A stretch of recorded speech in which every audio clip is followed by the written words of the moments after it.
In the busy city of Lagos, there were two best friends, Ada and Kemi. They were like sisters and did almost everything together. They both worked at Unity Bank and had been friends since their university days. Ada was a cheerful and hard-working lady, always helping her customers with a smile. Kemi was also hard-working, but sometimes got jealous of Ada because everyone liked her. One day, their manager called Ada to his office. "Congratulations, Ada," he said with a big smile. "You have been promoted to the position of assistant manager." Ada was so happy and immediately told Kemi the good news.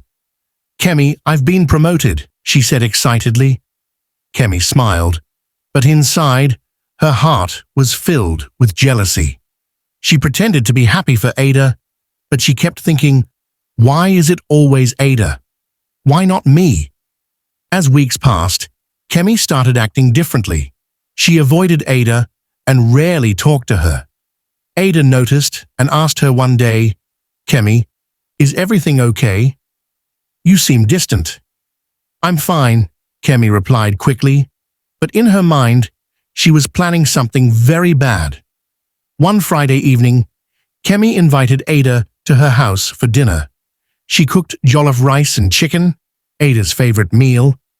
But before serving the food, Kemi added something dangerous to Ada's plate, a poison she bought from a herbal seller. "Here, Ada," Kemi said, smiling sweetly. "Eat and enjoy." Ada didn't suspect anything. She took a spoonful of the rice and started eating. But suddenly, she began to feel dizzy. "Kemi, I don't feel well," Ada said weakly. Kemi pretended to be worried. "Oh no, Ada, maybe you need some rest." But instead of resting, Ada collapsed on the floor. Kemi panicked. She quickly dragged Ada to the car and drove her to the hospital, pretending to be a caring friend. At the hospital, the doctors worked hard to save Ada's life. Kemi sat outside, praying that Ada wouldn't survive. But after a few hours, Ada opened her eyes. She was weak, but alive. The next day, a man of God, Pastor Ease, came to visit Ada. He was known for his prayers and visions. As soon as he saw Kemi, he frowned. "Something is wrong here," he said. "What do you mean, Pastor?" Kemi asked nervously. Pastor Ease looked at her and said, "Kemi, why did you poison your friend?" Kemi's heart sank. How did he know? Kemi froze in shock. "Pastor, what are you talking about?" she stammered, trying to act innocent. Pastor Eze shook his head sadly. "The Lord revealed it to me in a vision last night. You poisoned Ada out of jealousy because she was promoted, but God has exposed your evil plan." Ada, still weak, looked at Kemi with tears in her eyes. "Kemi, is this true? How could you do this to me? I trusted you like a sister." Kemi dropped to her knees, crying. "Ada, I'm so sorry. I was jealous of you. I didn't mean for it to go this far. Please forgive me." Ada shook her head, hurt by the betrayal. "You were my best friend, Kemi. Why couldn't you be happy for me? I never saw you as my competition."